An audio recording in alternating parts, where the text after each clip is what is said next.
Welcome to the next Furlongs and Horses Win and You're In preview. My name is Rachel and I'm your host.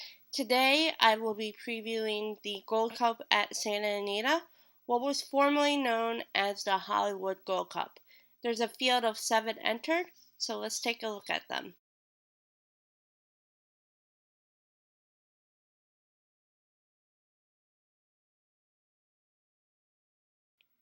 Number 1 is Game On Dude, written by Mike Smith and trained by Bob Batford.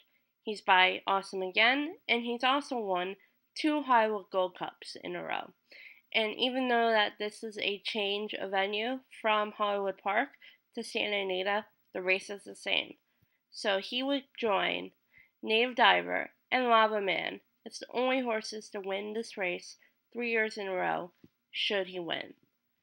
He's not having a good season, though.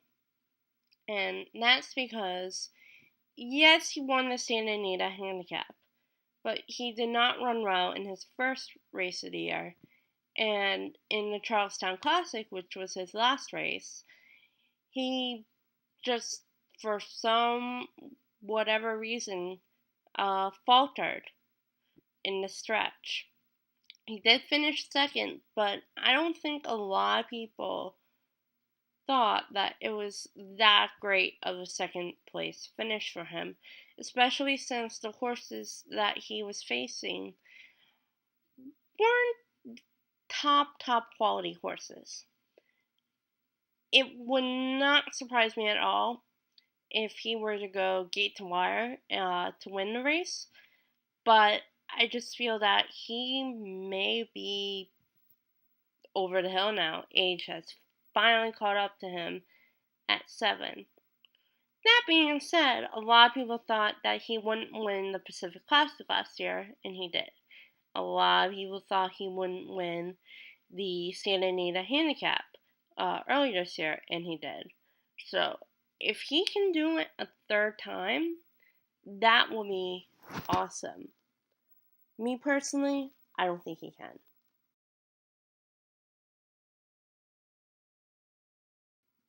Number 2 is Fury Capcoy. Gary Stevens rides for Jerry Hollendorfer. By tis now, he was second in the Californian in his last, and before that, he had won 4 races in a row, including the Santana Mile and the Precisionist.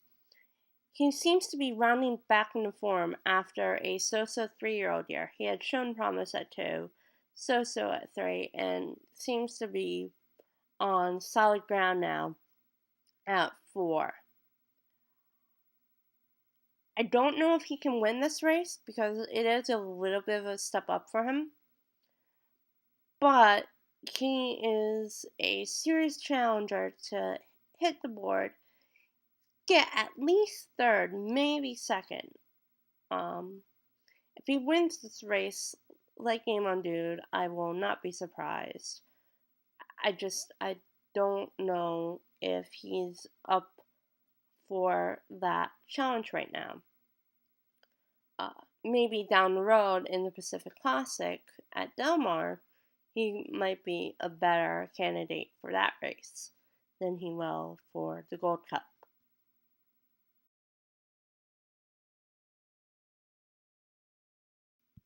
Number 3 is Clubhouse Ride. He'll be ridden by Joe Talamo, and he's trained by Craig Lewis. By Candy Ride. He won the Californian like he did last year. Actually, in last year's Californian, he defeated 2012 Haskell winner Painter, who was still making his comeback from laminitis. And so last year he was 4th in the Hollywood Gold Cup.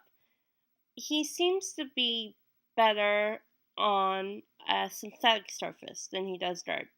That being said, he was second in last year's Bay Cap 2 Game On Dude. He seems also to be a horse, and this is not his fault. Goes for most candy rides, in that one day they are brilliant, and then the next day they finish up track. I'm hoping that he can put 2 wins together, and you could probably see by how I said it who I'm going to be making in the pick selection. But I'm going to do that with a little bit of tentativeness because of his history, and even his sire's history of brilliant one day, uptrack the next for his foals. See what else.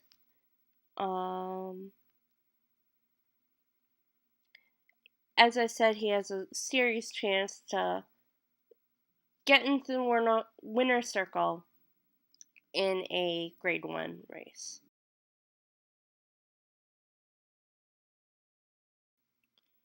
Number 4 is Imperative. He'll be ridden by Kent Stormo, and he's trained by George Papadromo. By Bernardini, he won the Charlestown Classic in his last over Game on Dude, and he was 7th to the Dude in the Big Cap. Before that, he was 2nd to Clubhouse Ride in the San Antonio, which also Dude ran in, but he finished towards the back of the field. He has not put together 2 quality stake starts in a row. He's done it in allowance races. So I'm hoping that he finally can basically bring that allowance form of starts, good starts together, and bring the stakes races. It may end up being a little bit too much for him to do, but he is a horse who has a lot of promise, and he is seriously a good chance to get at least 2nd, maybe win, but I think he'll finish at least 2nd in this race. Number 5 is Salto del Indio, and I'm really hoping that I get his name correct. He's a Chilean bred. Brice Blanc will ride for Mike Pipey. He is by Happy Hunting. This is going to be his U.S. debut. He won the Grand Criterium Maraccio Sereno Palma in Chile last October. His sire won the Aqueduct Handicap at Aqueduct in 2006 over Jockey Club Gold Cup winner Evening Attire. I don't know anything about him otherwise. South American horses do have good success in California. Candy Ride, Passiana, Bayacoa. Let's see, who else?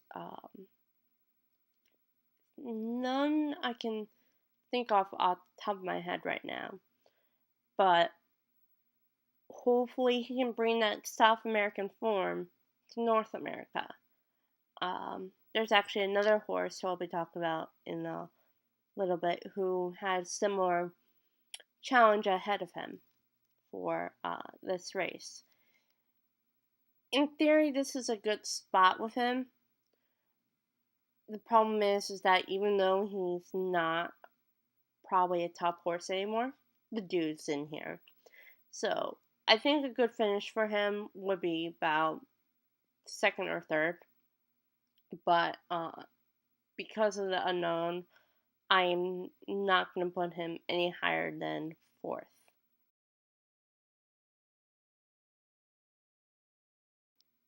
Number 6 is Majestic Harbor. He'll be ridden by Tyler Bays, and he's trained by Sean McCarthy. He's by Rockport Harbor, and his little brother finished 3rd in this year's Kentucky Derby, Danza. So he has a 1.25 mile greatest stakes placing half sibling, and the 1.25 mile distance won't be a big problem for him because he's won the Tokyo City, which is at 1.5 miles. 3rd to Clubhouse Ride and Ferry Cap Quarry in the Californian. My only concern is the class, because Clubhouse Ride is grade 1 placed. Of course, the dude is a grade 1 winner, multiple grade 1 winner at that. And I don't know. I mean, I love his sire, but he might be up against it in this race. Actually, he is up against it. But looks like he's finally found a home at Santa Anita. He's run his best races of recent times at Santa Anita. So if he doesn't win this year, maybe next year he has a solid chance to be a top quality older horse.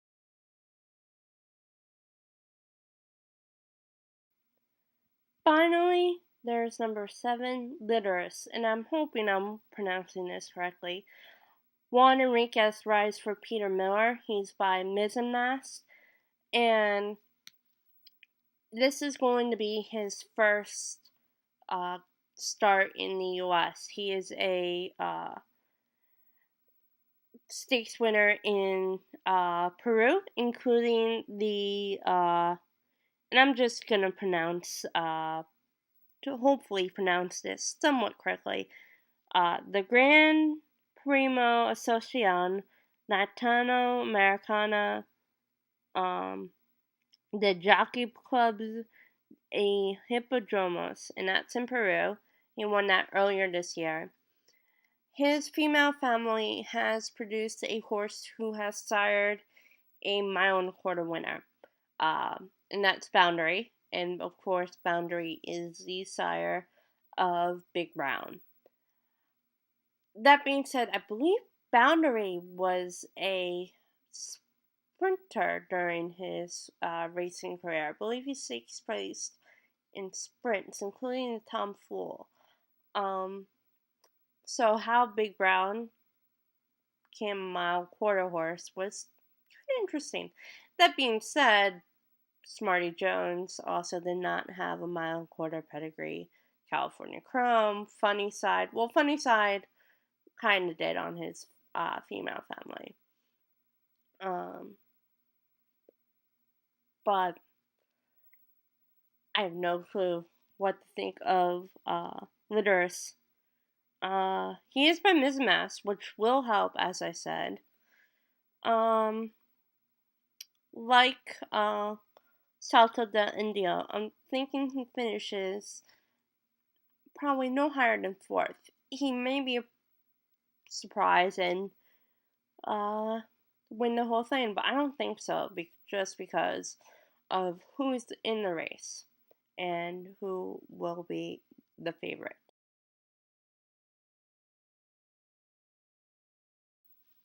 So finally, the moment that you've been waiting for, and that is the picks for the Gold Cup at Santa Anita. For the win, I have Clubhouse Ride. I was actually going back and forth between him and Imperative.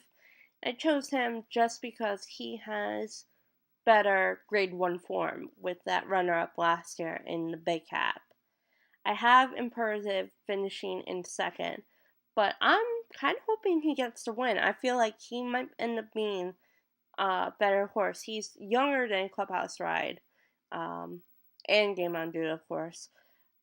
But I feel like that he may finally be the horse that just blows everyone away and does really well this year.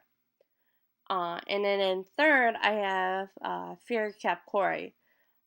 I just feel like that he might not be quite ready to pick up a win in a grade 1, but he certainly is on his way to do that.